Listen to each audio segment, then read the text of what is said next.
पहली हेडिंग पे आ जाइए, Taiwan.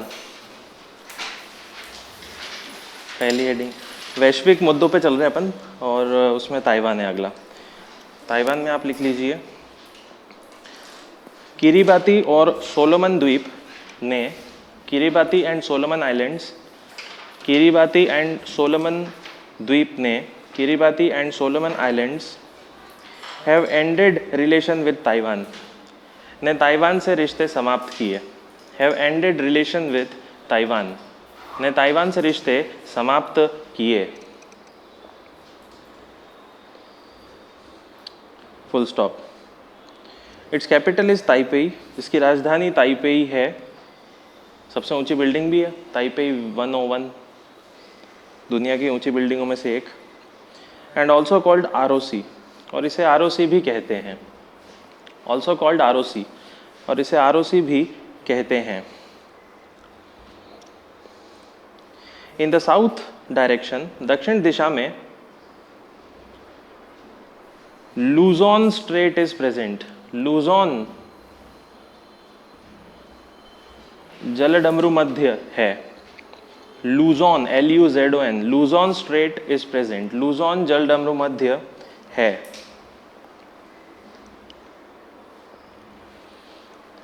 And in the west, और पश्चिम में ताइवान स्ट्रेट, ताइवान जलडमरू मध्य, ताइवान स्ट्रेट, ताइवान जलडमरू मध्य। फ्रॉम 1971 से ही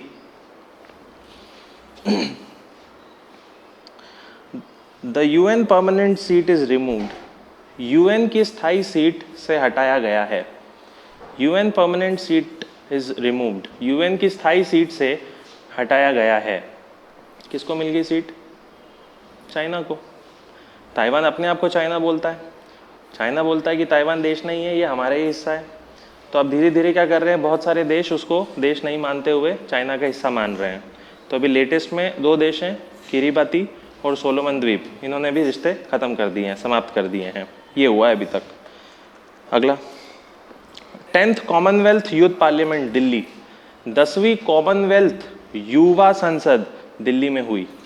10th Commonwealth youth parliament in Delhi, 10वीं कॉमनवेल्थ युवा संसद दिल्ली में हुई। It was addressed by Om Birla, यह लोकसभा स्पीकर ओम बिरला की अध्यक्षता में हुई। It was addressed by Lok Sabha speaker Om Birla, यह लोकसभा स्पीकर ओम बिरला की अध्यक्षता में हुई।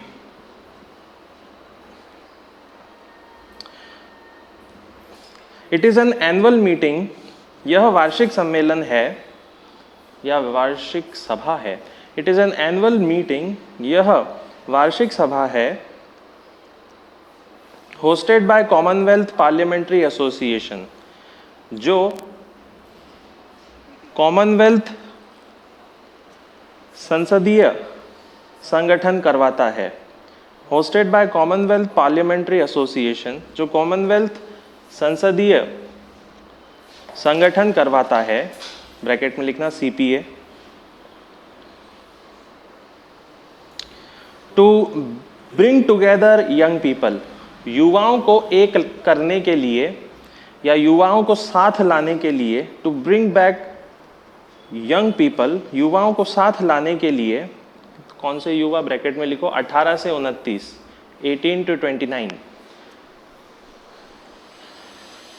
अक्रॉस कॉमनवेल्थ नेशन, कॉमनवेल्थ देशों के बीच, अक्रॉस कॉमनवेल्थ नेशन, कॉमनवेल्थ देशों के बीच।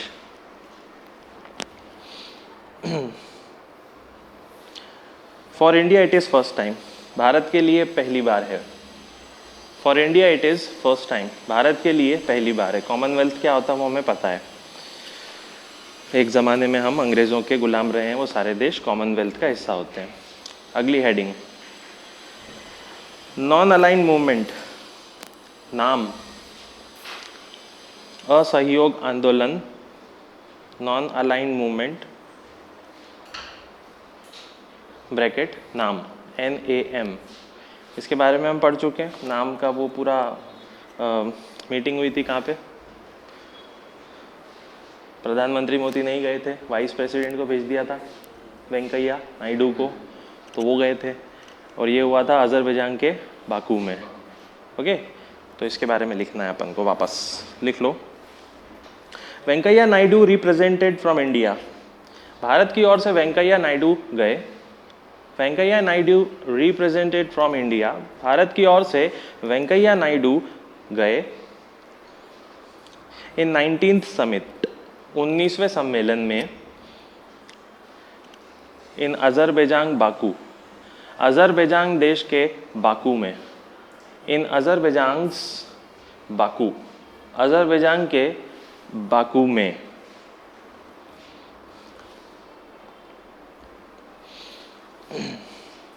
The last meeting was held in 2016, पिछली बार सभा 2016 में हुई थी इन वेनेजुएला, वेनेजुएला में, इन वेनेजुएला, वेनेजुएला में। मोदी जी कभी नहीं गए। ओके, जबकि नॉन अलाइन मूवमेंट के संस्थापक सदस्यों में से सबसे बड़ा देश कौन था? भारत। ठीक है, फिर वो जोसेफ ब्रोस टीटो, इजिप्ट का वो एक और आदमी, तो ये सारे देश मिलके नाम बनाए थे। नाम बनाने का कारण क्या था? ना तो हम रशिया का समर्थन करते हैं, ना अमेरिका का। और बना कब था ये? 1961 में। कुल मिला के 29 देश थे, सबने मिलके नाम बनाया था, जिसमें भारत और इजिप्ट वगैरह बड़े नाम थे। आज दुनिया में 120 देश हो चुके हैं नाम के अंदर।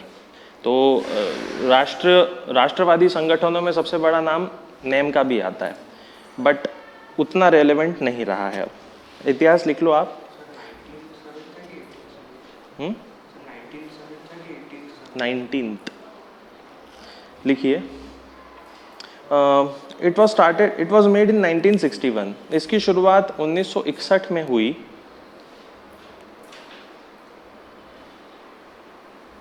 And all PM attended it, और सभी PM ने उपस्थिति दी। And all PM of India, और भारत के सभी PM ने उपस्थिति दी, एक्सेप्ट चौधरी चरण सिंह इन 1979। केवल चौधरी चरण सिंह 1979 में नहीं गए।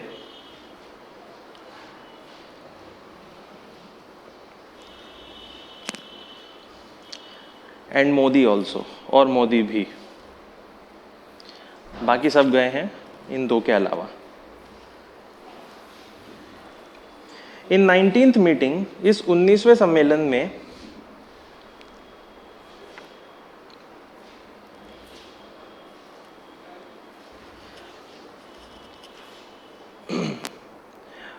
Bandung principle were formulated. Bandung principle को या बांडुंग सिद्धांत को याद किया गया। BANDUNG, Bandung principle was revived. Bandung सिद्धांतों को याद किया गया। दीज आर 10 प्रिंसिपल्स, यह 10 सिद्धांत हैं।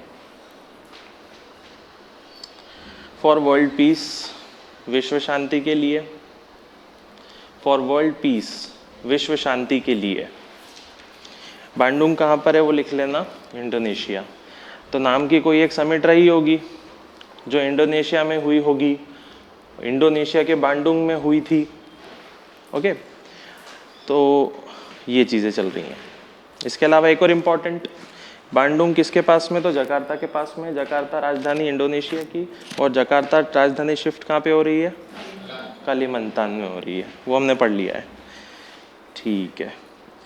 टुडे इट हैज़ 120 मेंबर्स, आज इसके 120 सदस्य हैं। बट स्टार्टेड फ्रॉम 29, किंतु शुरुआत 29 से थी। बट स्टार्टेड फ्रॉम 29, किंतु शुरुआत 29 से थी।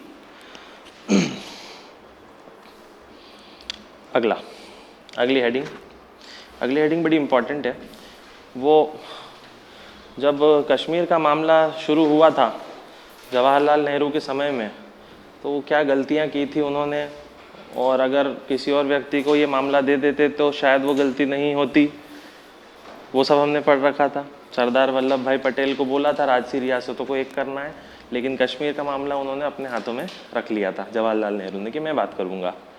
उसके बाद में फिर वो आतंकवादी भेजे गए थे पाकिस्तान के द्वारा कि श्रीनगर तक कब्जा कर लें, तो एक पूरा LOC वाला मामला स्टार्ट हो गया था उसी समय से। तो अभी जो हमारे गृह मंत्री हैं अमित शाह जी, उन्होंने पार्लियामेंट में ये बोला कि अगर जवाहरलाल नेहरू, ये तो मैं पहले ही बोल चुका हूँ कि अगर जवाहरलाल नेहरू UN नहीं जाते तो ज़्यादा अच्छा होता, क्योंकि आर्मी ने बोल रखा था कि हम हटा देंगे। बट उन्होंने ये बताया कि अगर जवाहरलाल नेहरू यूनाइटेड नेशन गए तो ठीक है, लेकिन यूनाइटेड नेशन में जाने से होता क्या है, यूनाइटेड नेशंस का खुद का एक संविधान होता है जिसको हम चार्टर बोलते हैं, ओके, और उसमें अलग अलग अनुच्छेद होते हैं। जवाहरलाल नेहरू जिस अनुच्छेद के हिसाब से भारत का और पाकिस्तान जम्मू कश्मीर का मामला लेकर गए थे, वो UN चार्टर आर्टिकल 51 के हिसाब से था। और अमित शाह ने बोला कि 51 के हिसाब से नहीं जाते और 35 के हिसाब से जाते तो आज वो सिचुएशन नहीं होती जो हमको झेलनी पड़ रही है। तो अब आर्टिकल 51 के हिसाब से कौन गया, जवाहरलाल नेहरू गए, और अमित शाह के हिसाब से कैसे जाना था, 35 के हिसाब से जाना था। तो इन दोनों को समझ लेते हैं अपन। हेडिंग डाल लो आप, article 35 and 51 of UN charter. UN प्रपत्र का अनुच्छेद 35 और 51। Article 35 and 51 of UN charter, UN प्रपत्र का अनुच्छेद 35 और 51 लिख लीजिए इतिहास इसमें पूरा। Nehru took the issue of Kashmir to UN। Nehru Kashmir का मामला UN ले गए।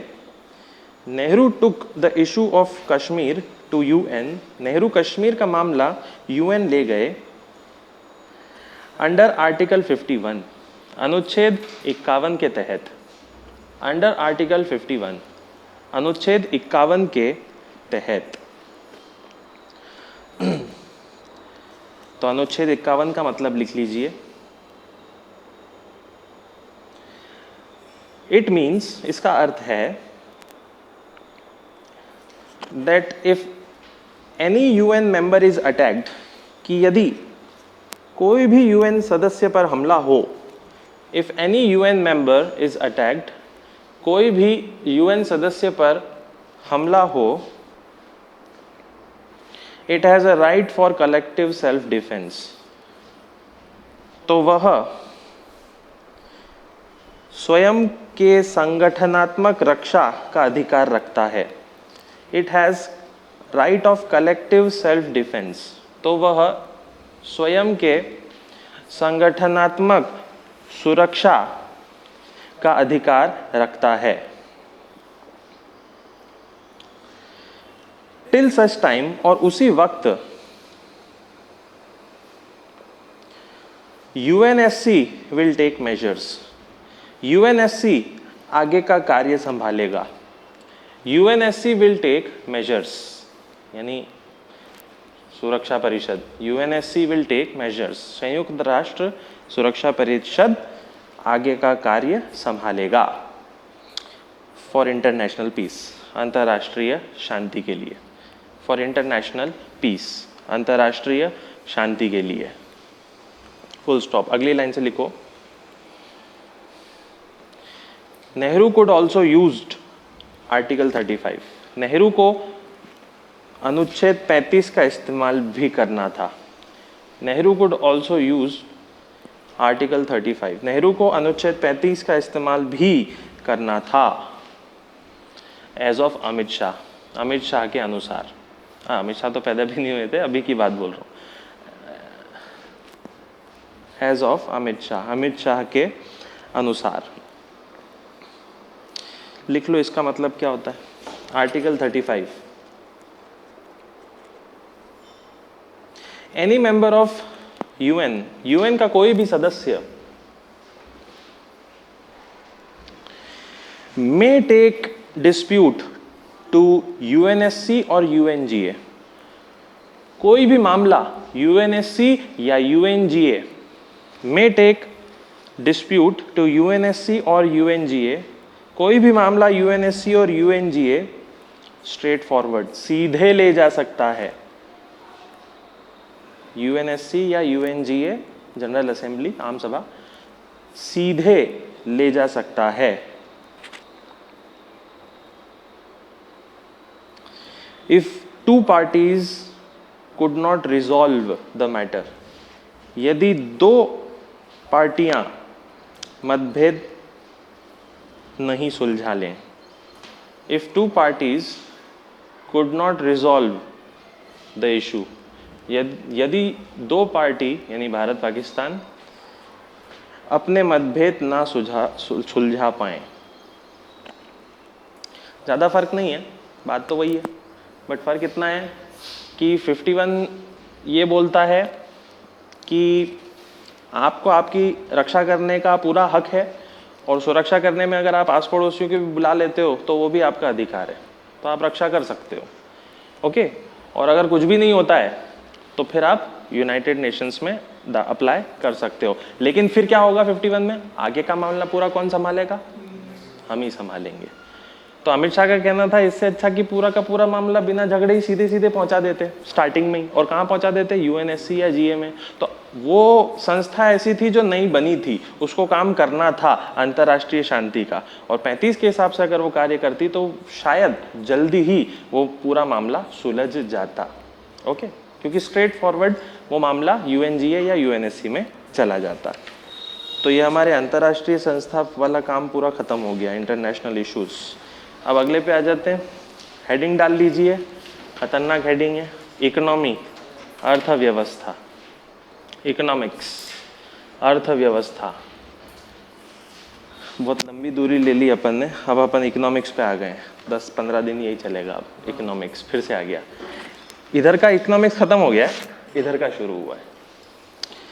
चलिए, सबसे पहली हेडिंग डालिए, project sure. Project sure, sure को ऐसे लिखना SU.RE। किससे जुड़ा हुआ रहेगा?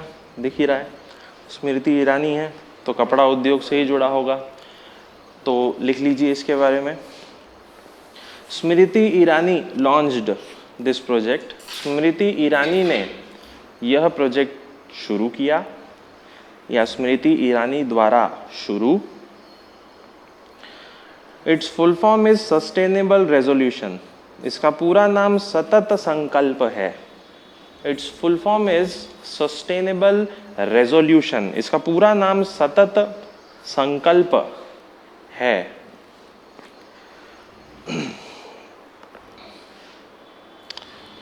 टू इम्प्रूव टेक्सटाइल प्रोडक्शन, कपड़ा उद्योग को बढ़ाने के लिए। टू इम्प्रूव टेक्सटाइल प्रोडक्शन, कपड़ा उद्योग को बढ़ाने के लिए।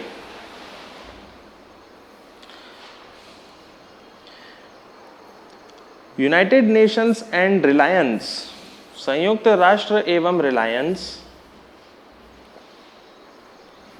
विल ऑल्सो फंड, इसका वित्त पोषण भी करेंगे। विल ऑल्सो फंड, इसका वित्त पोषण भी करेंगे। अगला बड़ा इंपॉर्टेंट है क्योंकि यूपीएससी और एमपीपीएससी के लेवल पे क्वेश्चंस आते रहते हैं इससे जुड़े हुए। गन्ना,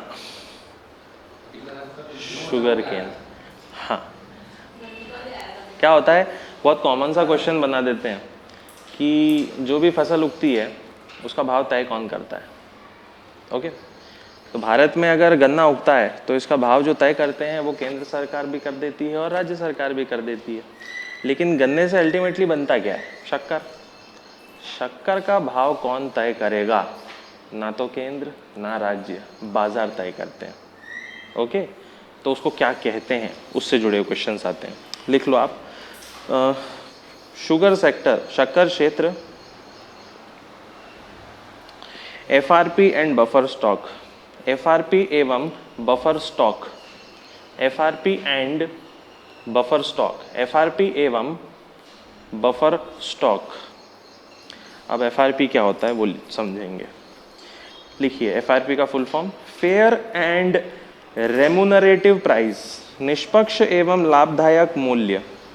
फेयर एंड रेमुनरेटिव प्राइस, निष्पक्ष एवं लाभदायक मूल्य। लिखिए इसमें कैबिनेट अप्रूव्ड FRP, मंत्रिमंडल ने FRP अप्रूव किया। कैबिनेट अप्रूव्ड FRP, मंत्रिमंडल ने FRP अप्रूव किया फॉर शुगर केन, गन्नों के लिए, which is payable by sugar mills, जो शक्कर के कारखाने देंगी। Which is payable by sugar mills, जो शक्कर के कारखाने देंगी। FRP is fixed by center and state. FRP केंद्र या राज्य निर्धारित करते हैं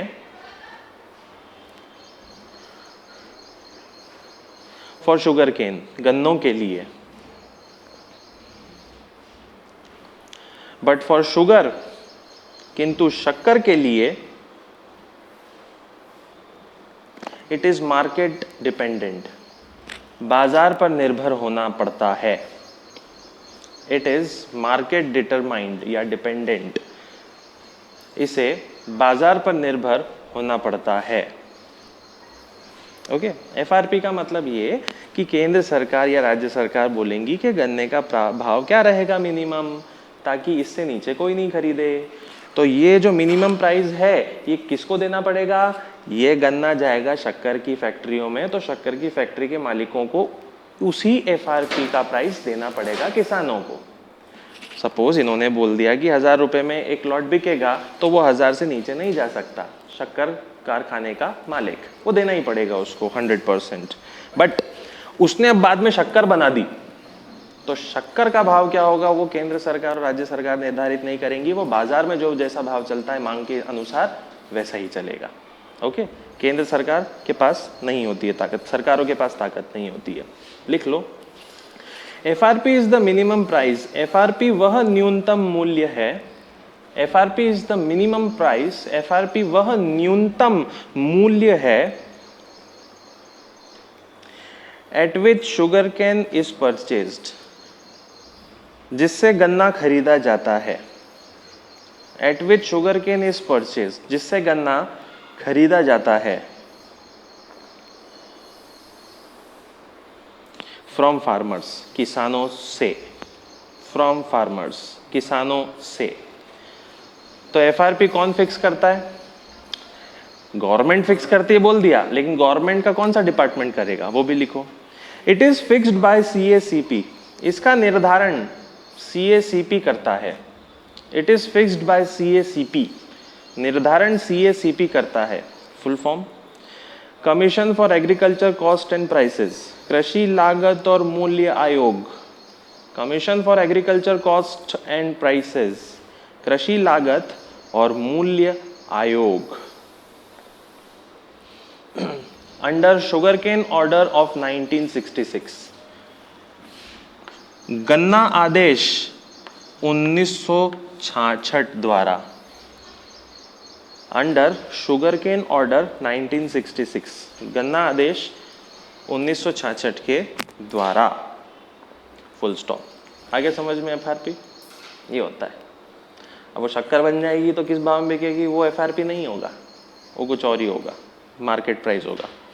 इसके बाद लिख लो इसी में, बफर स्टॉक क्या होता है।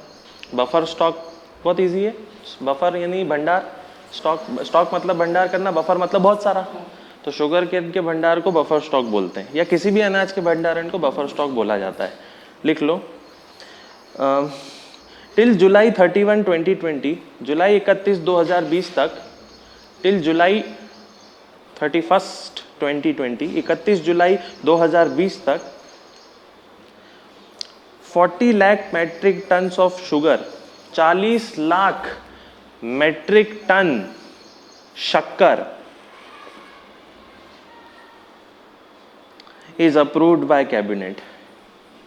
कैबिनेट द्वारा मंजूर है, is approved by cabinet, cabinet द्वारा मंजूर है, यानी भारत की सारी शक्कर मिलें कितना बना सकती हैं इकट्ठा हो मिला के 40 लाख मैट्रिक टन बना सकती हैं, और वो लिमिट है इस महीने की आखिरी तारीख तक। चलिए इकोनॉमिक्स है तो अब अपन अगले पे आते हैं। लिखिए heading, bond yield curves, Hindi में बोलेंगे बंधक पत्र उपज वक्र, बॉन्ड्स यील्ड कर्व, बंधक पत्र उपज वक्र। बंधक पत्र का एक ही काम है, ब्याज। बंधक पत्र से कमाई ब्याज से ही होती है। गवर्नमेंट ने लोन चाहिए तो गवर्नमेंट बंधक पत्र बना देगी अपनी ट्रेजरी का CFI से, उसके बाद वो किसी बड़ी कंपनी को या वर्ल्ड बैंक को बंधक पत्र देगी और बदले में पैसा उठा लेगी। तो वर्ल्ड बैंक को या किसी बैंक को क्या मिलेगा, ब्याज मिलता चला जाएगा थोड़ा थोड़ा। देखा ये क्या है, तो ये कर्व का मतलब क्या होता है, एक ही चीज़ होती है इकोनॉमिक्स में, ये चार्ट और ये होता है कर्व। तो अगर मैं ये मान लूँ कि अच्छा यहाँ है ही, तो ये है पूरा का पूरा समय, मान लो ये बंधक पत्र है और उसकी डिटेल है कि वो ये बंधक पत्र इतने समय तक चलेगा। अब जो रेट फिक्स किया गया है उस बंधक पत्र के अंदर वो परमानेंट नहीं होता है, जैसा अर्थव्यवस्था चलती है वैसे ब्याज मिलते चले जाते हैं, तो कम भी होते हैं ज़्यादा भी होते हैं। हाल में ये देखा जा रहा है कि भारत सरकार ने जितने भी बंधक पत्र जारी किए हैं उसकी शुरुआत तो ऐसी थी, लेकिन अब समय के साथ साथ क्या हो गया है, ये हो गया है। किस मामले में, इधर रहेगा उस बंधक पत्र का ब्याज का प्रतिशत और इधर रहेगा टाइम। अब देखना ये था कि जब बंधक पत्र जारी हुआ तो सोचा गया था कि समय के साथ ही क्या होगा, ब्याज बढ़ता जाएगा, लेकिन क्योंकि अर्थव्यवस्था ही गिर गई है तो ब्याज भी क्या होगा, गिरेंगे, जिसकी वजह से बंधक पत्र का कर्व क्या हुआ, एक स्टेबल मेट पे आ गया, एक स्थायी, नीचे तो नहीं जाएगा, स्थिर स्थिति में आ गया, वो समझना है। तो लिखिए बॉन्ड यील्ड, बंधक उपज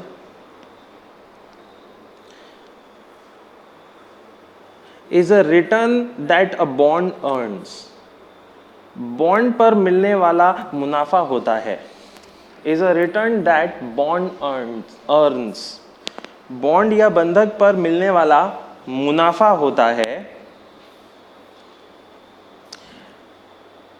and it is not fixed, और स्थायी नहीं होता, and it is not fixed, और स्थायी नहीं होता, चेंजेस विद टाइम, समय के साथ बदलता है, चेंजेस विद टाइम, समय के साथ बदलता है, इंक्लूडिंग इकोनॉमी ऑफ नेशन, देश की अर्थव्यवस्था अनुसार, इंक्लूडिंग इकोनॉमी ऑफ नेशन, देश की अर्थव्यवस्था अनुसार।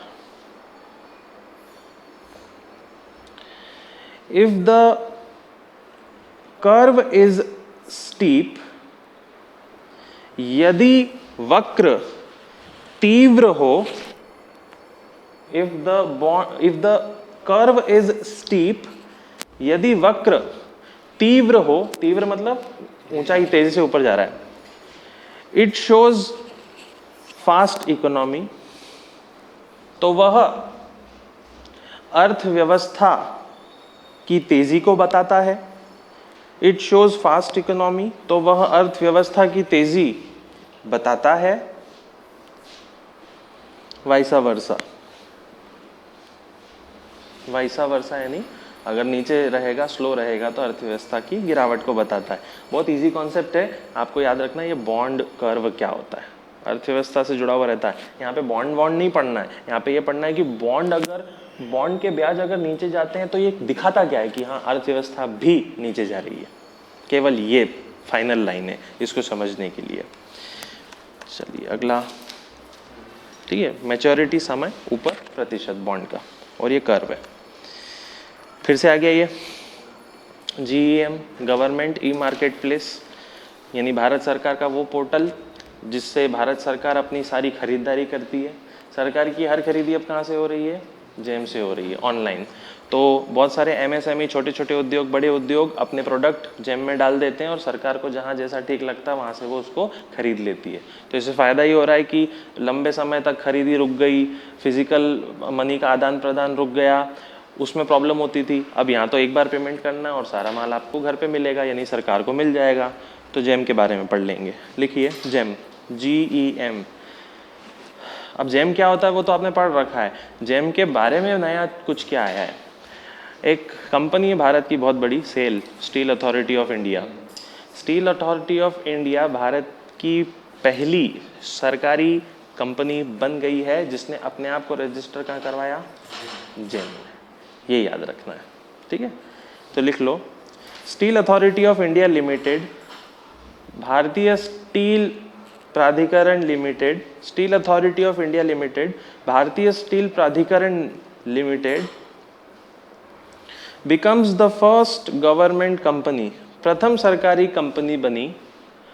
सरकारी कंपनी आसान शब्दों में आप लिख रहे हो, वहाँ जब जाओगे ना तो PSU लिखना पड़ेगा, पब्लिक सेक्टर एंटरप्राइज, PSU। सरकारी कंपनियों को PSU बोलते हैं, पर अपन सिंपल शब्दों में ही लिख रहे हैं।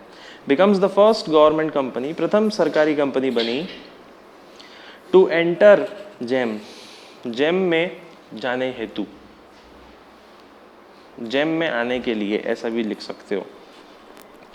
जेम स्टार्टेड इन 2016, जेम की शुरुआत 2016 में हुई।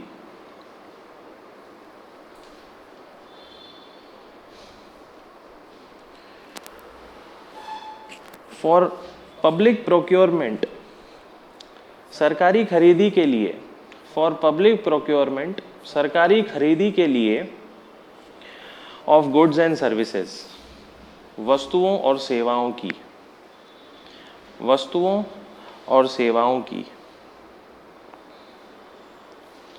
It is an online platform, यह एक ऑनलाइन मंच है।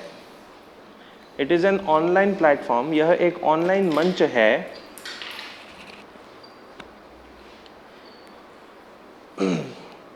With purchase of 5 lakh crore annually, जहां 5 लाख करोड़ का सालाना व्यापार होता है। With purchase of 5 lakh crore annually, जहां 5 लाख करोड़ का सालाना व्यापार होता है। तो जेम आते से ही बहुत सक्सेसफुल हो गया। अब किसके अंडर चलेगा जेम? मंत्रालय बोलो। हाँ बिल्कुल, लिखो, it is under ministry of commerce and industry, यह वाणिज्य और उद्योग मंत्रालय के अधीन है। It is under ministry of commerce and industry, वाणिज्य एवं उद्योग मंत्रालय के अधीन है।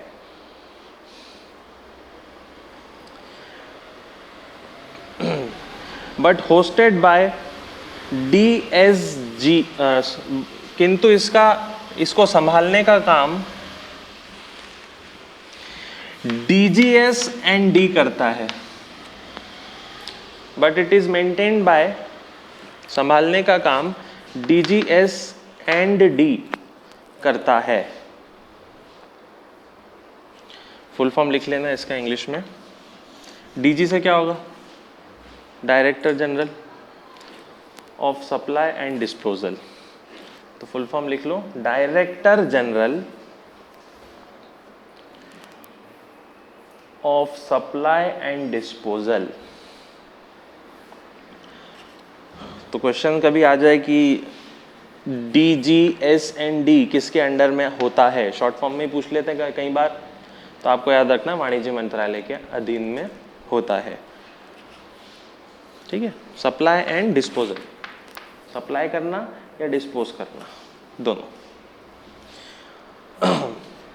ठीक है, फायदे क्या होते हैं वो सब याद रखिएगा। ट्रांसपेरेंसी आ जाती, ओके, माल का आदान प्रदान क्विक हो जाता, पैसे का आदान प्रदान क्विक हो जाता, छोटी इंडस्ट्री भी यहाँ जाके अपने प्रोडक्ट लगा सकती है कि खरीद ले सरकार, वो सब फायदे हैं इसके। अगला, द कोड ऑफ वेजेस, वेतन संहिता 2019। द कोड ऑफ वेजेस, वेतन संहिता 2019 पास्ड बाय लोकसभा, लोकसभा द्वारा पारित। वेतन संहिता को अलग तरीके से डिस्कस किया था, ये अलग रहेगा थोड़ा, बात वही है, बात वही है। The code of wages 2019 pass by Lok Sabha, वेतन संहिता 2019 लोकसभा द्वारा पारित। लिखिए, इट रिप्लेसेस 4 लॉ, इसने चार कानून प्रतिस्थापित किए हैं, यानी हटा दिए हैं। इट रिप्लेसेस 4 लॉ, इसने 4 कानून समाप्त किए। चारों कानूनों के नाम लिखो। पहला, the payment of wages act, वेतन भुगतान अधिनियम। The payment of wages act, वेतन भुगतान अधिनियम 1936 हट चुका है अब। दूसरा, मिनिमम वेजेस एक्ट, न्यूनतम वेतन अधिनियम। मिनिमम वेजेस एक्ट, न्यूनतम वेतन अधिनियम 1948। तीसरा, the payment of bonus act, bonus दान अधिनियम। Payment of bonus act, bonus दान अधिनियम 1965। और चौथा, इक्वल डिस्ट्रीब्यूशन एक्ट, समान वेतन अधिनियम। इक्वल डिस्ट्रीब्यूशन एक्ट, समान वेतन अधिनियम 1976। ठीक है, चारों पे छोटा छोटा क्रॉस लगा देना, रिवीजन के वक्त ध्यान रहेगा कि ये हट गए हैं। तो नया वाला जो आया है उसमें क्या क्या नियम आए हैं लिख लीजिए। Government will fix a floor wage, सरकार न्यूनतम मूल्य निर्धारित करेगी। Government will fix a floor wage, सरकार न्यूनतम वेतन निर्धारित करेगी। कोई एक फिक्स नहीं रहेगा, हर सरकार अपने अपने सेक्टर में न्यूनतम वेतन निर्धारित करेगी। ऐसा नहीं कि लेबर भी काम कर रहा है तो उसको 6,000 महीने का मिलेगा और एक इंजीनियर है उसको भी कम से कम 6,000, नहीं। हर स्तर अलग होंगे और स्तर को सेट करने के लिए सरकारें भी अलग अलग होंगी, राज्य सरकारों को भी पावर रहेगी। लिखो, इट विल प्रोहिबिट एम्प्लॉयर, यह नियोक्ता को रोकेगा। इट विल प्रोहिबिट एम्प्लॉयर, यह नियोक्ता को रोकेगा from paying less than minimum wage, न्यूनतम वेतन से कम वेतन देने को। From paying less wage than minimum wage, न्यूनतम वेतन से कम वेतन देने को। ठीक है, ये भी हो गया। बाकी कुछ नहीं हुआ है, वो हटे हैं तो मतलब उसमें जो लिखा था कुछ ऐसा नहीं कि सब हट गया, उन चारों को एक कर दिया गया एक तरीके से, क्योंकि 4 थे, अलग अलग थे। किस किस कानून के बारे में आप बार बार अलग अलग पन्ने पलटाओगे, एक ही कर दिया। 2019 में नया कानून आ गया वेजेस का। Last, companies amendment act, company संशोधन अधिनियम। कंपनी अधिनियम का डेट बताओ, पुराना वाला 2013। कंपनीज अमेंडमेंट एक्ट, कंपनी संशोधन अधिनियम 2019। लिखो, it amends the act of 2013, यह 2013 के कानून को संशोधित करता है। It amends the act of 2019, 2013 के कानून को संशोधित करता है। लिख लो फीचर्स, कार्य। इशुएंस ऑफ डीमटेरियलाइज्ड शेयर्स, अभौतिकृत शेयरों को जारी करना। इशुएंस ऑफ डीमटेरियलाइज्ड शेयर्स, अभौतिकृत शेयरों को जारी करना। शेयर, कंपनी का नाम है तो शेयर होंगी। अभौतिकृत शेयरों को जारी करना, इसका मतलब लिखिए, इट मीन्स दैट, इसका अर्थ होगा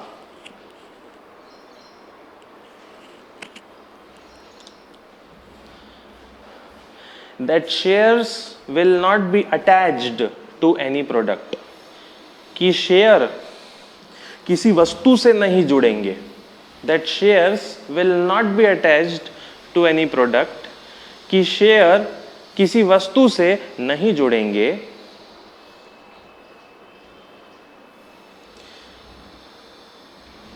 but will be the part of company, किंतु कंपनी का भाग होंगे, but will be attached to company, किंतु कंपनी का भाग होंगे।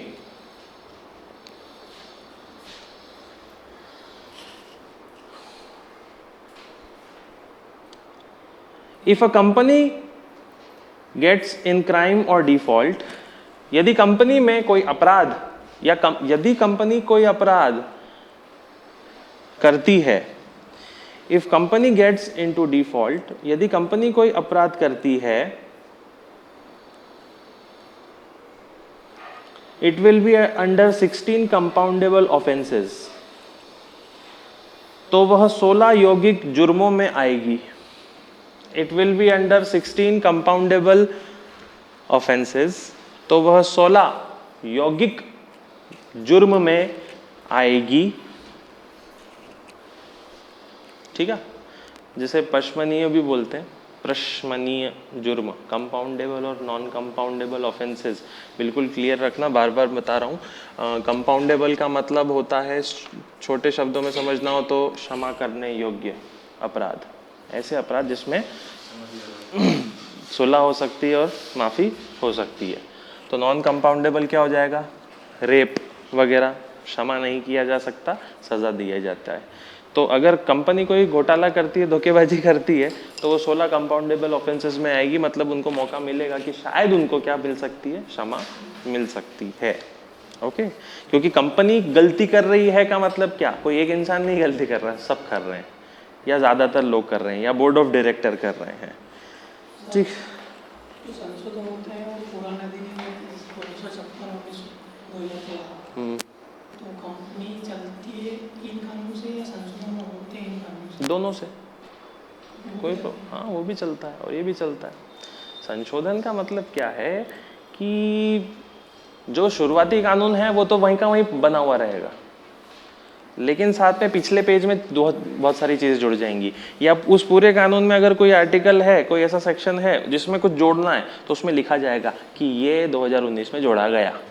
वो किताब थोड़ी ना नहीं बनने वाली, वो वैसा का वैसा ही रहने वाला है। फिर एक और लिख लो, और क्या होगा इस बिल में, CSR रूल्स चेंज्ड, CSR के नियम बदले। CSR कितना है प्रॉफिट पे, अभी भी 2%। CSR का फुल फॉर्म पता है ना, कॉर्पोरेट सोशल रिस्पॉन्सिबिलिटी। ये जो कंपनियां जब मुनाफा कमाती हैं तो उस मुनाफे का 2% सरकार को या अच्छे काम के लिए रखना पड़ता है, कि उन्होंने प्रदूषण किया तो प्रदूषण के खिलाफ वो पैसा लगेगा। पैसा किसके पास जाएगा, सरकार के पास। काम रहेगा सरकार का कि उनको अच्छे काम करने हैं, पर्यावरण से जुड़े हुए या शिक्षा से जुड़े हुए या जो भी कर सकते हैं वो। तो इसमें ये बोला गया है कि, मैं पढ़ के बता देता हूँ, unspent annual CSR must be transfer to one of the fund schedule 7 of the act. इसका मतलब ये है कि CSR सरकार के पास आ गया, CSR का पैसा कंपनियों से सरकार के पास आया और सरकार ने खर्चा करना शुरू किया, खर्चा कर नहीं पाए और CSR बच गया, तो उस बचे हुए पैसे को कहाँ रखा जाएगा, प्रधानमंत्री का रिलीफ फंड, ठीक है, राहत कोष में चला जाएगा, अकॉर्डिंग टू दी आर्टिकल 7। ठीक है, इसका जो सेक्शन 7 है इस कानून का, उसके हिसाब से ऐसा होगा। तो वो लिख लो, इफ CSR इज अनस्पेंट, यदि CSR खर्च नहीं हो पाया,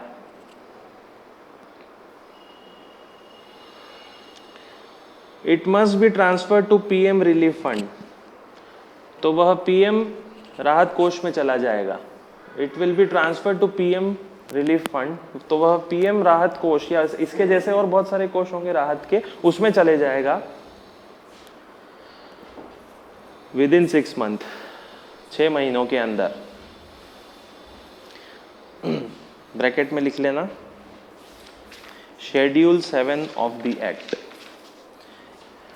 इस कानून की अनुच्छेद 7 के तहत, इस कानून के अनुच्छेद 7 के तहत, शेड्यूल 7।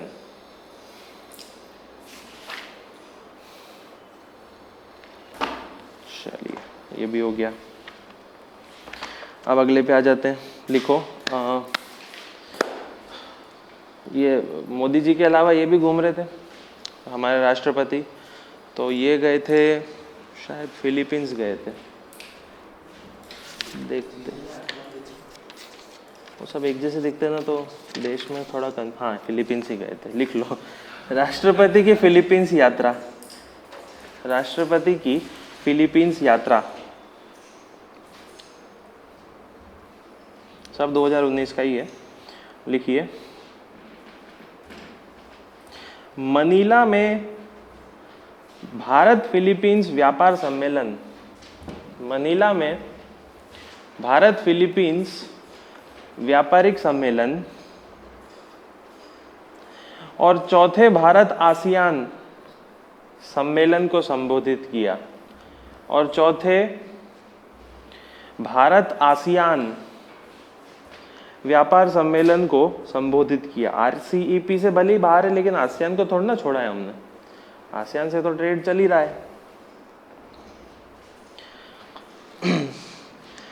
भारत में जिस तरह मेक इन इंडिया है, भारत में जैसे मेक इन इंडिया है, वैसे ही फिलीपींस में बिल्ड बिल्ड बिल्ड परियोजना है। फिलीपींस में BBB यानी बिल्ड बिल्ड बिल्ड परियोजना है, ठीक है। फिलीपींस का मेक इन इंडिया क्या होता है पूछे ना, तो बिल्ड बिल्ड बिल्ड होता है, सेम टू सेम है। इन दोनों को एकीकृत किया जाएगा, इन दोनों को एकीकृत किया जाएगा। क्या मतलब हो गया इसका? भारत में मेक इन इंडिया है और वहाँ बिल्ड बिल्ड बिल्ड बिल्ड है, दोनों को एकीकृत कर देंगे तो क्या वहाँ का प्रोडक्ट यहाँ बनेगा? टेक्नोलॉजी, आइडिया, वो सब आदान प्रदान होंगे इसमें। फिर लिखो, अब फिलीपींस कहाँ तो है यार, मतलब दूर है ना। पल्लव की लिपि निकली जमीन से, ओके। वो तो छोड़, अभी एक और चीज लिखेंगे, चाइना में शिव मंदिर मिल गया, वो बिल्कुल दूर जापान के पास। ओह, चाइना में शिव मंदिर लिख लो इसमें आप।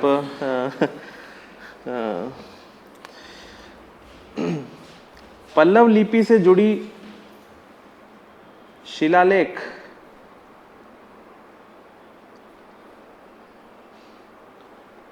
पल्लव लिपि से जुड़ी शिलालेख फिलीपींस में खोजी गई, तो उसका उद्घाटन करवाया है इनसे, रामनाथ कोविंद जी से।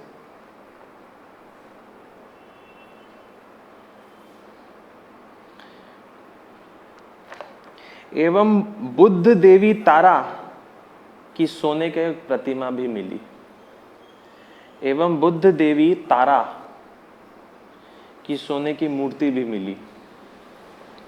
तो फिलीपींस में दो चीजें मिल चुकी हैं, एक पल्लव लिपि का शिलालेख और दूसरी बुद्ध देवी तारा की मूर्ति। तो वो तो बहुत पहले ही मिल गई थी, बट शो करने के लिए जो म्यूजियम था उद्घाटन करवाया था इन्हीं से। अब आप लिखो, दोनों देशों के बीच $2.5 बिलियन का व्यापार है, दोनों देशों के बीच $2.5 बिलियन का व्यापार है। भारत वहां गैस पाइपलाइन और हवाई अड्डे का निर्माण करेगा। भारत वहां गैस पाइपलाइन और हवाई अड्डों का निर्माण करेगा। बस। फिर ये दूसरी जगह गए तो अगली हेडिंग डालो, राष्ट्रपति जापान यात्रा, राष्ट्रपति की जापान यात्रा।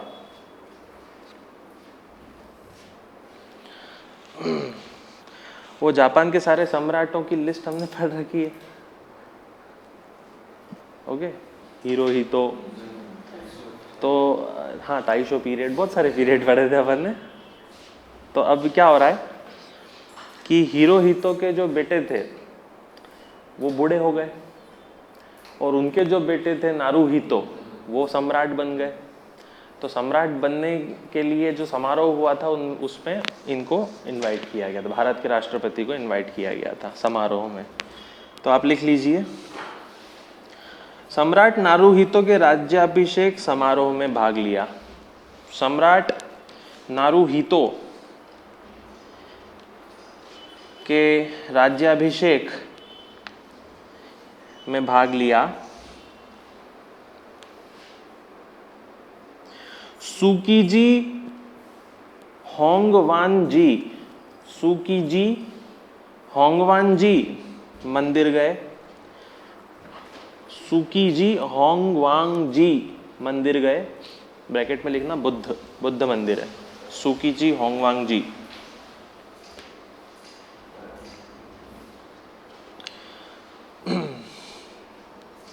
अब भारत जापान संबंध लिख लेते हैं।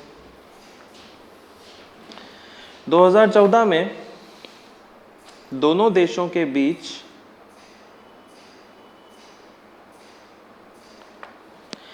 वैश्विक रणनीति और वैश्विक भागीदारी की शुरुआत हुई। 2014 में दोनों देशों के बीच वैश्विक रणनीति और वैश्विक भागीदारी की शुरुआत हुई।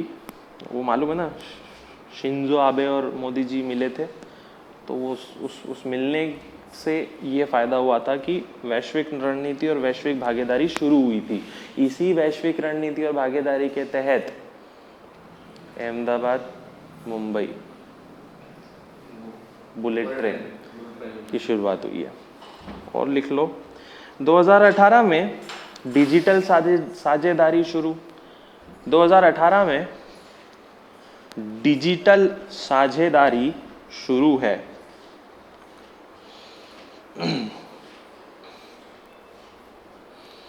फिर लिखो, जी मैक्स शिन्यू मैत्री, जी मैक्स कॉमा शिन्यू मैत्री और धर्म गार्डियन। जी मैक्स, शिन्यू मैत्री और धर्म गार्डियन सैन्य अभ्यास होते हैं। एक और छोड़ गया, अमेरिका को जोड़ दूं तो क्या हो जाएगा वो, मालाबार। यूएसए को जोड़ने पर मालाबार बनता है, मतलब जापान, भारत और यूएसए जुड़ गया तो वो मालाबार कहलाएगा। और अगर भारत और जापान ही है तो इन तीनों में से एक।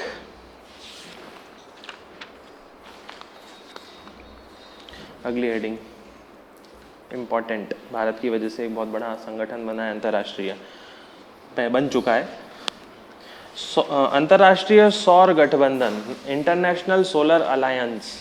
अंतर्राष्ट्रीय सौर गठबंधन, इंटरनेशनल सोलर अलायंस।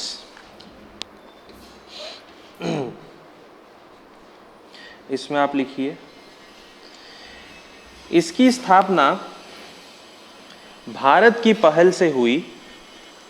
इसकी स्थापना भारत की पहल से हुई 2015 के पेरिस जलवायु सम्मेलन से। 2015 की पेरिस जलवायु सम्मेलन से COP 21 के दौरान, COP 21, COP क्या, कॉन्फ्रेंस ऑन पार्टीज 21 के दौरान। COP किन किन चीज़ों का होता है, 3, वो रियो 1992, उसके बाद 94 में बहुत सारे बने अलग अलग संगठन, यूनाइटेड नेशन CCD, ठीक है, फिर BOD, तो ऐसे 3 बने हुए हैं। इन सब की पार्टियों के सम्मेलन को कॉप बोलते हैं। आगे लिख लो आप, इसमें 84 देश शामिल हैं।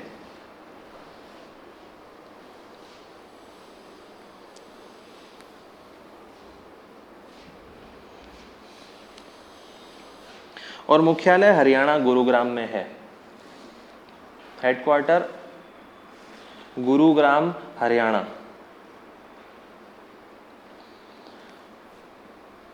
लक्ष्य 2030 तक, लक्ष्य है 2030 तक 1000 गीगावाट सौर ऊर्जा बनाना। 1000 गीगावाट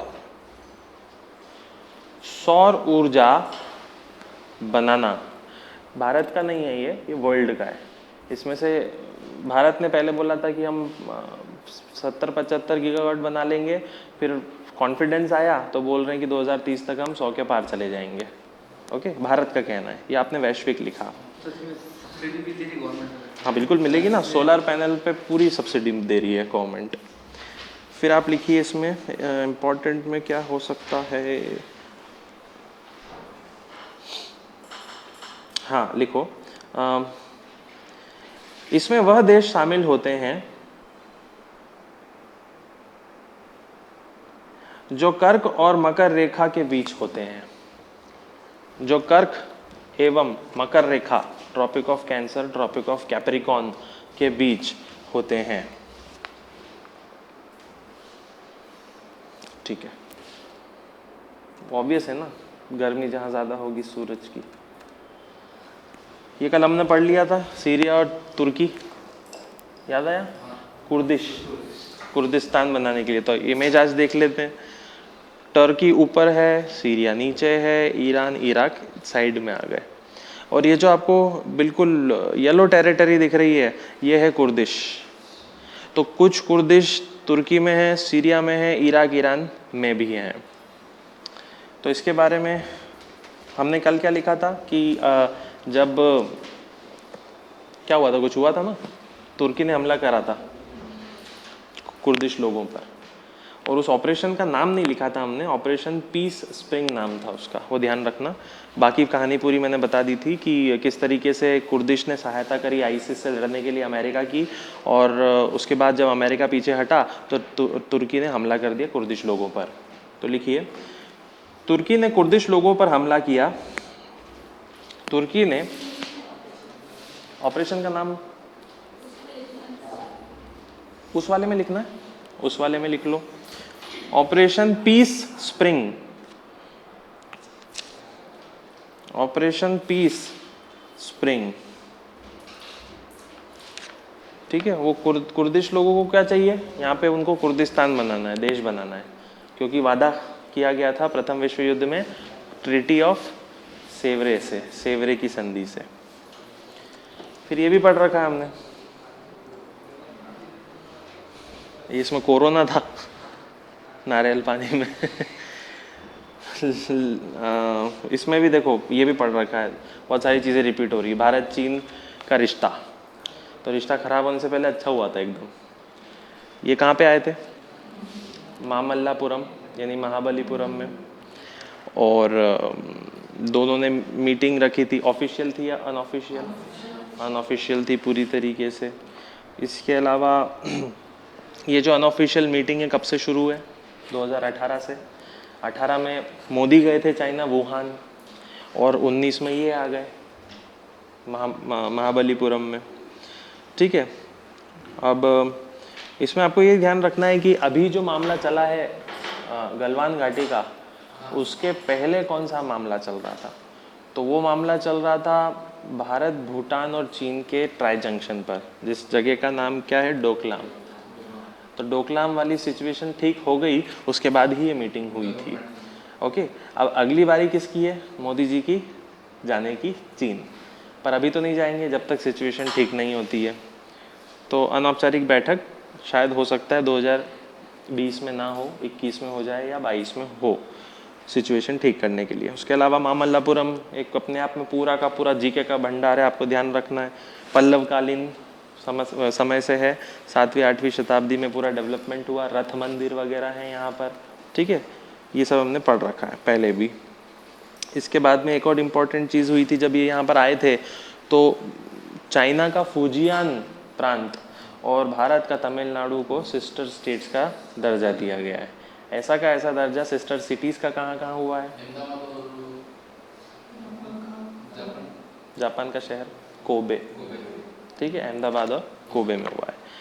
और क्या है, फिर वो धोती कुर्ता वगैरह गिफ्ट कर दिया।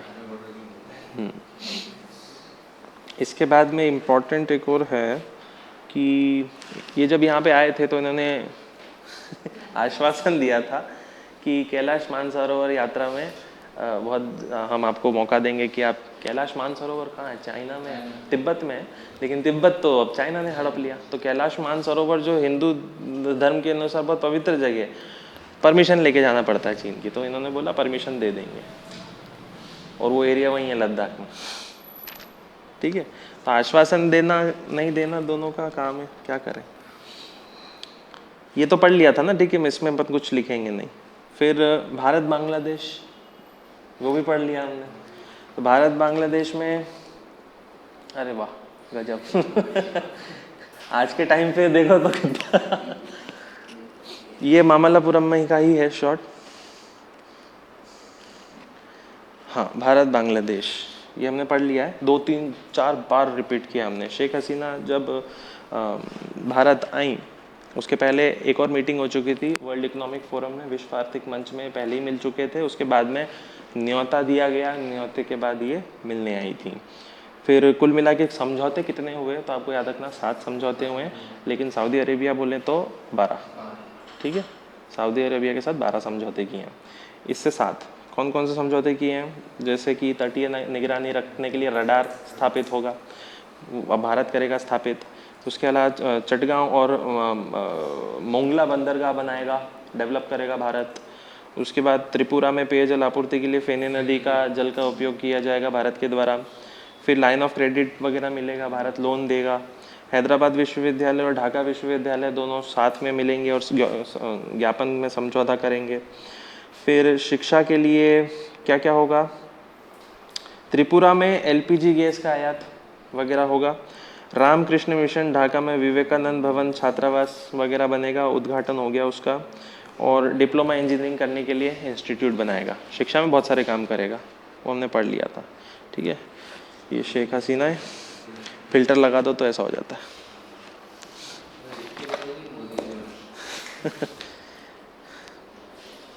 चलिए बजट पे आ जाइए। बजट याद हो गया, अगली हेडिंग डालिए, अगले बुक को खोलकर बजट।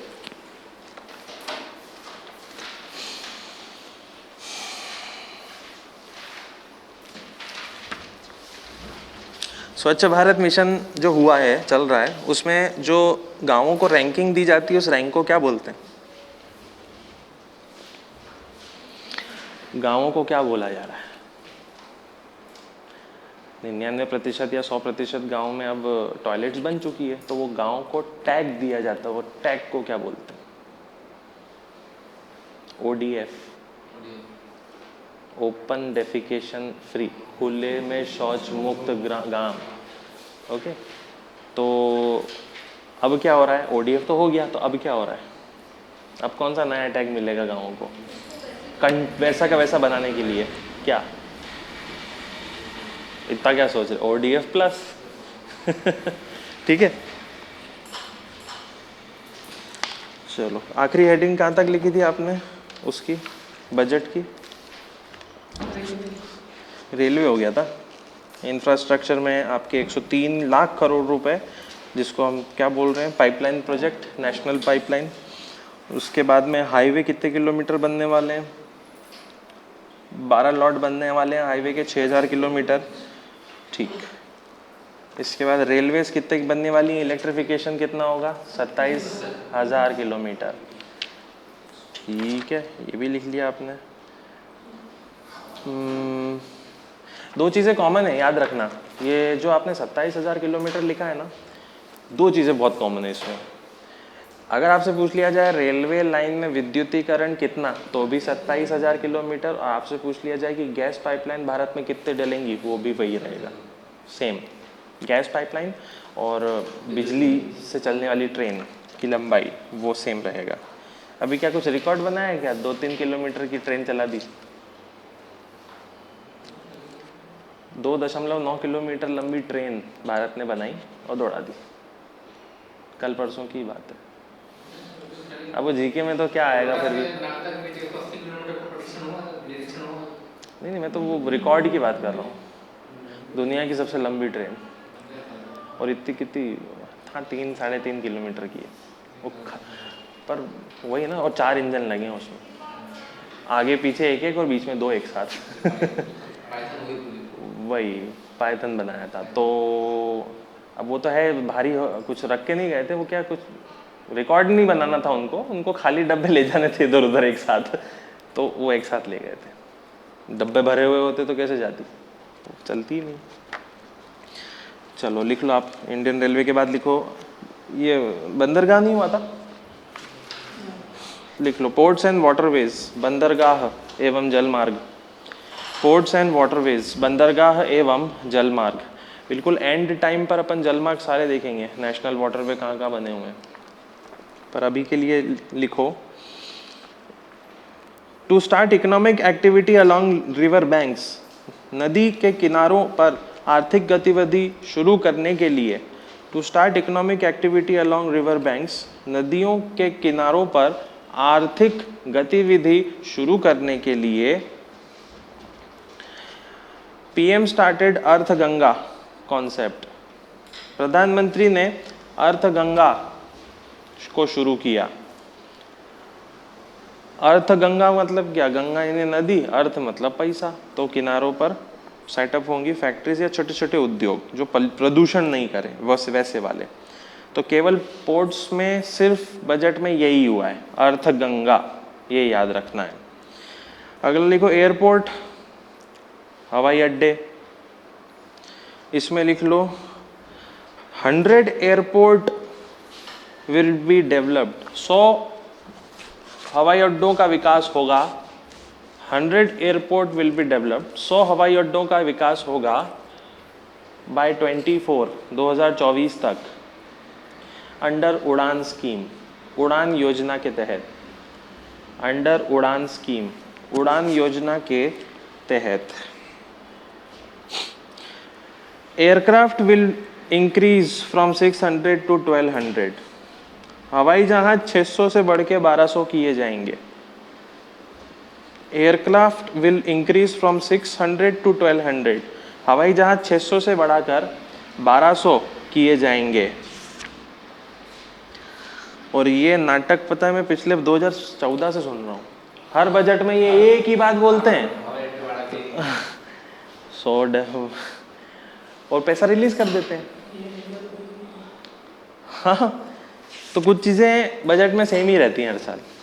फिर लिखो विद्युत, इलेक्ट्रिसिटी, विद्युत या पावर या ऊर्जा, इलेक्ट्रिसिटी, विद्युत लिखना। इसमें लिखो, ये पता है यार, स्मार्ट मीटर लगाना, स्मार्ट मीटर लगाना अंडर उज्ज्वल योजना, उज्ज्वल योजना के तहत।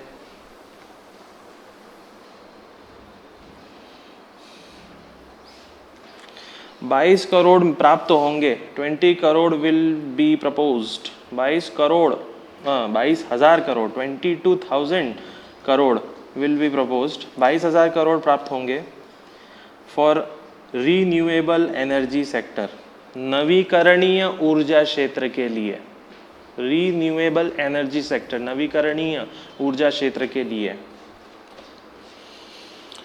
नेशनल गैस ग्रिड पाइपलाइन, राष्ट्रीय गैस ग्रिड पाइपलाइन बिछेगी, नेशनल गैस ग्रिड पाइपलाइन, राष्ट्रीय गैस ग्रिड पाइपलाइन बिछेगी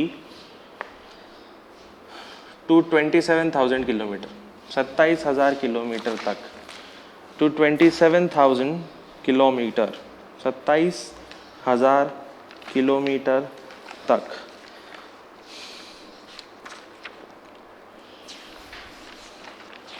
ठीक है, अब जरा मैं रिवीजन देख लेता हूँ। आपने पढ़ लिया ना वो जुलाई, जुलाई हो गया ना 20-20 पेज। रिवीजन देख लेते हैं फटाफट। भारत में बाघों की संख्या कितनी है?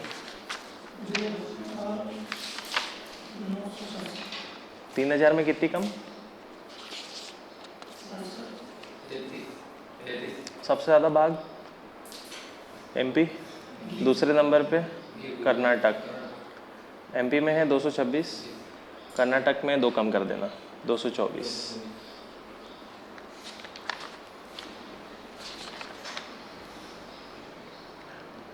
ग्रेट इंडियन बस्टर्ड के लिए जो परियोजना शुरू की है वो भी पढ़ लिया होगा। बहुत कम बचे हैं और 33 करोड़ रुपए आवंटित हुए हैं कि इनकी जनसंख्या बढ़े। भारत के अलावा और कहीं नहीं मिलते, भारत और पाकिस्तान के अलावा और कहीं नहीं मिलते। अर्थ ओवरशूट डे क्या होता है? अर्थ ओवरशूट डे, अर्थ ओवरशूट डे का मतलब ये होता है कि प्रकृति हमारे लिए साल भर में जो संसाधन बनाती है और साल भर में हम उसे ख़त्म कर दें तो साल भर में वो फिर से बना ले, उस स्थिति को हमने पीछे कर दिया है। एक साल में हमें प्रकृति का जितना इस्तेमाल कर लेना चाहिए वो हमने 10 महीने में ही कर लिया है। तो हमारा 10वें महीने को क्या बोला जाएगा? Overshoot day. ओके, क्योंकि 2 महीने का जो नुकसान है वो प्रकृति भर नहीं पाएगी, ये प्रॉब्लम है। फिर है रेड मट यूटिलाइजेशन, मुस्लिम महिला विवाह क्लियर है, वो नहीं आएंगे, तलाक के बिद्दत और वो सब।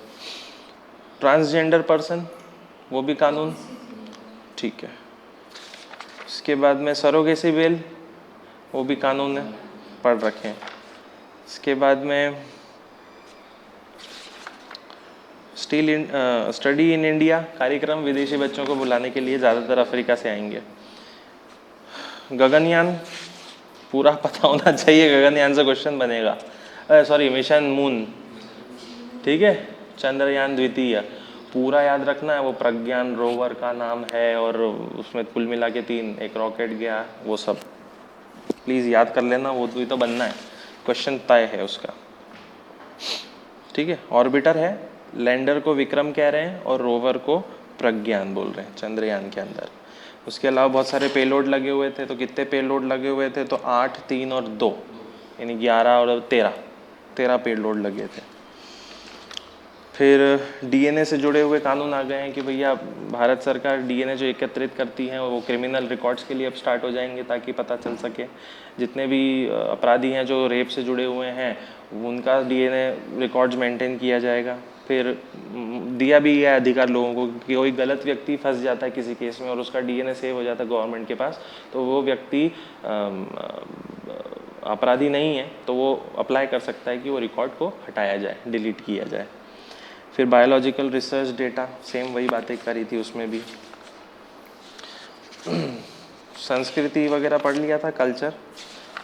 मिनी खजुराहो किसको कहते हैं?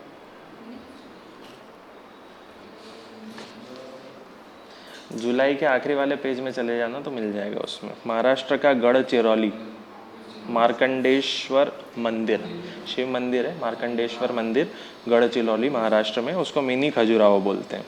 9वीं से 12वीं शताब्दी के बीच में बना था, 24 मंदिर बने हुए हैं।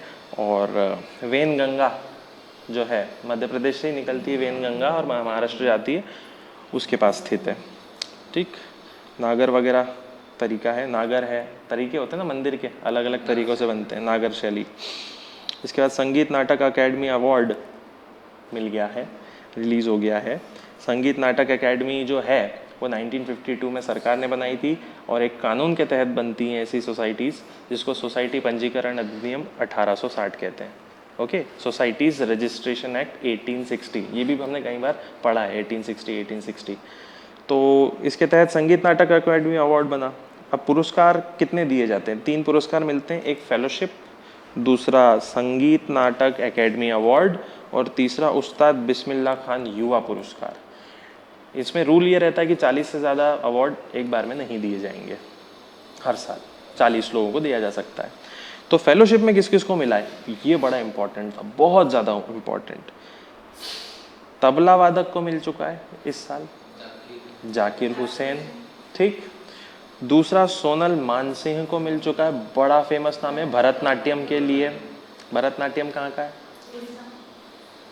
बहुत बढ़िया, उड़ीसा, ओडिसी है उड़ीसा का, तमिलनाडु का है भरतनाट्यम, ठीक है। फिर जतिन गोस्वामी भी, मैंने आपको बताया ना, सत्रिया, आसाम, सत्रिया जो डांस है वो आसाम का होता है। उसके बाद में कल्याण सुंदरम पिल्लई, उनको भी भरतनाट्यम के लिए मिल गया। तो इसमें 3 नाम बड़े इंपॉर्टेंट है, जाकिर हुसैन तबला वादक, सोनल मानसिंह भरतनाट्यम और जतिन गोस्वामी सत्रिया। इसके बाद में स्वदेशी भाषाएं, इंडिजिनस लैंग्वेजेस का पूरा वर्ष मनाया गया 2019 में यूनाइटेड नेशंस के द्वारा। जयपुर को विश्व विरासत स्थल का दर्जा मिला, तो वो तो पहले ही पढ़ लिया था हमने, 38 मतलब 30-7-1। और एक कौन है? कंचनजंगा है या काजीरंगा है? कंचनजंगा है, हाँ, कंफ्यूज नहीं होना। इसके बाद में कुछ 2 त्यौहार भी थे, एक है खारची त्यौहार त्रिपुरा का, और आषाढ़ी बीज जो गुजरात में मनाया जाता है। जो बारिश वगैरह आती है उससे ठीक पहले, बीज बोने से पहले आषाढ़ी बीज गुजरात में मनता है। और खर्ची त्यौहार जो होता है ये त्रिपुरा में जो 14 देवी देवता हैं, त्रिपुरा के राज परिवार जो पूजा पाठ करते थे उससे जुड़ा हुआ है, बलि वली देते हैं। ये 15 दिन के बाद मनाया जाता है अम्बुबाची त्यौहार के। अम्बुबाची कहाँ पे होता है? आसाम में। ओके, ठीक है, चलो अभी इस पे आ जाते हैं। अब ये ध्यान रखिएगा, हमने बहुत सारे लिख लिए हैं, एक एक करके सारे फैक्ट्स याद रखना है। प्रधानमंत्री कृषि संपदा योजना, उन्नत भारत मिशन इंद्रधनुष, अमृत योजना, नमामि गंगे, प्रधानमंत्री वय वंदना योजना ये पेंशन है, संकल्प और स्ट्राइव योजना ये स्किल के लिए और पढ़ाई के लिए है, ऑपरेशन ग्रीन कृषि के लिए है, 3 आलू टमाटर वो सब प्याज, राइज योजना ये भी शिक्षा के लिए है, साथी योजना ये टेक्सटाइल के लिए है, जिज्ञासा योजना, जिज्ञासा से समझ में आता है साइंस विज्ञान, इसके लिए है, उज्ज्वला योजना आपके एलपीजी कनेक्शन के लिए है, प्रधानमंत्री मातृत्व योजना पूरा फ्री फैसिलिटी महिलाओं को मिले, प्रेग्नेंट महिलाओं को, वो है, सौभाग्य योजना बिजली के लिए है, चमन प्रोजेक्ट कृषि चमन है ना, एकीकृत ऊर्जा विकास योजना। अब अगर आपको ना ये जो जितने भी जो होते हैं ना योजनाएं, इनकी नाम पढ़ते से ही सबसे पहले आपको ये पता लगना चाहिए किस फील्ड में, उसके बाद में नाम ही आपको आगे की दिशा दे देगा कि मंत्रालय कौन सा होगा, वो सारी चीज़ें। फिर वज्र योजना है रिसर्च एंड डेवलपमेंट के लिए, एसएनटी के लिए। हर हाथ एक किताब तो शिक्षा से जुड़ी हुई है, ऑब्वियस है। पीएम जन जीवन ज्योति बीमा योजना, डिजिटल लॉकर, आयुष्मान भारत, कुसुम योजना। अब इसके बाद अगली जो आती है वो होती है, अब आप लिख लीजिएगा, ये लिख लेंगे ना? नहीं मतलब अभी लिखना नहीं है ना आपको, आपने बोला है कि नहीं लिखना है हमको, ठीक है। तो अगली है पेंसिल पोर्टल। पेंसिल पोर्टल एक प्लेटफॉर्म है for effective enforcement for no child labour. श्रम, बाल श्रम जो होता है उसको ख़त्म करने के लिए सरकार ने पेंसिल पोर्टल लॉन्च किया है। ऑब्वियस है, बाल श्रम है तो कौन सा मंत्रालय होगा? श्रम और रोजगार मंत्रालय, ठीक। बाल मजदूरी से मुक्त कराना इसका लक्ष्य है और एक कानूनी फ्रेमवर्क बनाता है। बहुत इंपॉर्टेंट पॉइंट है ये, स्टैंडर्ड ऑपरेटिंग प्रोसीजर, जिसका मतलब होता है मानक संचालन प्रक्रियाएं। एक तरीका, एक ट्रैकिंग सिस्टम बनाया जाएगा जिससे पता लगाया जाएगा कि कहाँ कहाँ बाल श्रम होता है। अब बाल श्रमिक किसको कहा जाता है? हर वो बच्चा जो 14 साल की उम्र से छोटा है और फैक्ट्री में काम करता है वो बाल श्रमिक होगा, और हर वो बच्चा जो 18 साल से कम उम्र का है, फैक्ट्री में काम कर सकता है लेकिन कोई खतरनाक फैक्ट्री जैसे कि पटाखे वहाँ काम करता है तो वो भी बाल श्रमिक कहलाया जाएगा। मतलब 14 से ऊपर फैक्ट्री में काम कर सकता है बच्चा लेकिन खतरनाक फैक्ट्री में नहीं, तो फिर भी वो क्या हो जाएगा? बाल श्रमिक हो जाएगा। फिर एक और है नेशनल न्यूट्रिशन मिशन, बहुत बार पढ़ लिया हमने। राष्ट्रीय पोषण मिशन 2%, 2%, 3%, 2% प्रतिवर्ष के हिसाब से 3-4 बीमारियां खत्म करनी है। पहली है स्टंटिंग, 2% कम करो हर साल। दूसरी है वास्टिंग, 2% कम करो। अनीमिया, खून की कमी कितनी कम करनी है? 3% प्रतिवर्ष कम करनी है महिलाओं में। और फिर वजनहीनता 2% कम करनी है। स्टंटिंग वास्टिंग के बीच में फ़र्क आपको पता होना चाहिए। और कुपोषण से, इसका मेन काम है कुपोषण से जुड़ी हुई जितनी भी योजनाएं हैं उनको एक मंच दे देना कि भैया सारा काम कुपोषण खत्म करने का नेशनल न्यूट्रिशन मिशन ही करेगा। आईटी का इस्तेमाल होगा, लोगों की भागीदारी होगी, आंगनवाड़ी जिसमें सबसे इम्पोर्टेंट रहेगा। और इस मिशन में 3 स्टेज हो चुके हैं, 2017-18, 18-19 और 19-20, ठीक। हर 3 स्टेज में अलग अलग ज़िले लिए गए। पहले स्टेज में 2017-18 में 315 ज़िले लिए गए थे, दूसरी स्टेज में 235 ज़िले लिए गए, और आखिरी स्टेज जो 2020 में ख़त्म हुई उसमें लिए गए बाकी के बचे हुए ज़िले। तो पहले कितने? 315, 235 और बाद में बचे हुए सारे ज़िले आ गए। ठीक, इसकी फंडिंग वगैरह याद रखना, 9,000 करोड़ रुपए का पूरा प्रोजेक्ट है ये, जिसमें से फंडिंग 50-50% है। 50% सरकार देगी और 50% वर्ल्ड बैंक की एक संस्था जिसको बोला जाता है IBRD, international bank for reconstruction and development, जो ही आगे चल के क्या बना? वर्ल्ड बैंक बना। ये दोनों करेंगे। तो आधा पैसा विदेश से आ जाएगा, आधा पैसा सरकार देगी, लेकिन ये आधा पैसा जो रहेगा उसका भी टुकड़े होंगे, तो 60-40 हो जाएंगे। 60 केंद्र दे देगी और 40 के वो दे देगी। उत्तर पूर्व चले जाओगे तो 90-10 हो जाएगा। ठीक है, क्लियर है। तो ये नेशनल न्यूट्रिशन मिशन है, बहुत बार पढ़ लिया हमने इसको। इसके बाद में वैश्विक संस्था की बात करें तो election commission of India. Okay, common चीज़ें याद रखना, स्थायी है क्योंकि संविधान में लिखा है, और संविधान में कहाँ लिखा है? तो 324 में लिखा है, 324 आर्टिकल नंबर 324 में लिखा गया है ये। ठीक है, सबसे पहले अगर निर्वाचन की बात आती है, चुनाव की बात आती है संविधान में, तो वो पहली बार जो शब्द आता है वो होता है भाग 15 में। तो भाग 15 के अंदर ही क्या है? 324। 22 भाग है ना, अब कितने हैं? मतलब यूँ 25 हैं और यूँ 22 हैं। क्या करता है EIC? राष्ट्रपति हो, विधानसभा हो, संसद यानी लोकसभा राज्यसभा हो या उपराष्ट्रपति हो, इन सब के चुनाव करवाएगा, निर्देशन करवाएगा, नियंत्रण करेगा। उसके अलावा EIC का 2 का चुनाव का काम नहीं होता है, एक तो पंचायती चुनाव और दूसरा वो पार्षद नगर पालिका के चुनाव। वो किसका काम होते हैं? वो राज्य की चुनाव आयोग के काम होते हैं। ठीक है, राज्य के चुनाव आयोग भी तो होता है, हम तो देश के चुनाव आयोग की बात कर रहे हैं। अब अगर इलेक्शन कमीशन ऑफ इंडिया देखें तो वो 3 लोगों से बनता है, एक है होता है मुख्य चुनाव आयुक्त और 2 चुनाव आयुक्त। तीनों के वेतन भत्ते वगैरह सब कुछ सेम होते हैं, कोई अलग अलग नहीं होता है, और ये प्रसाद परियंत्र पर नहीं रहते हैं। क्यों? क्योंकि संवैधानिक इकाई है, संविधान में लिखा हुआ है। इनको हटाने के लिए वही कानून का इस्तेमाल होता है, वही तरीके का इस्तेमाल होता है जो आपके न्यायालय CJI जो हैं 34 जितने भी जज हैं सुप्रीम कोर्ट के, उनको हटाने की प्रक्रिया में इनमें भी सेम रहती है। फिर ठीक है, पंजीयन करवाना, नामांकन करवाना, रजिस्ट्रेशन, ये सब इनका काम रहता है। और फिर अगले पे आ जाते हैं international criminal court ICC। 2 court होते हैं अंतर्राष्ट्रीय रूप से, एक ICC होता है और एक ICJ होता है। ओके, ICC स्वतंत्र है, ICJ यूनाइटेड नेशन का हिस्सा है। बस ये कन्फ्यूजन वाली बात होती है, प्रश्न बन चुके हैं इस पे पहले भी इससे जुड़े हुए, और हर बार लोग कंफ्यूज ही होते हैं। ICC को क्रिकेट से जोड़ लेना, ICJ को सुप्रीम कोर्ट से जोड़ लेना। तो इसमें क्या होता है, ICC जो बना था वो 2002 में बना था, रोम के संविधि से रोम ऑर्डर आया था। इसका भी मुख्यालय सेम है, हेग नीदरलैंड, और ICJ भी कहाँ है? हेग नीदरलैंड, लेकिन दोनों के काम अलग अलग होते हैं।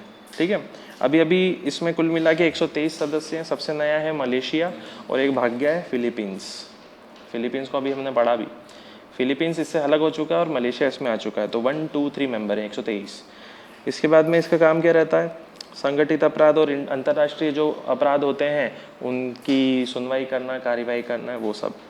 अब बस इतना याद रखना, ICC UN का हिस्सा नहीं है और ICJ UN का हिस्सा है, केवल ये।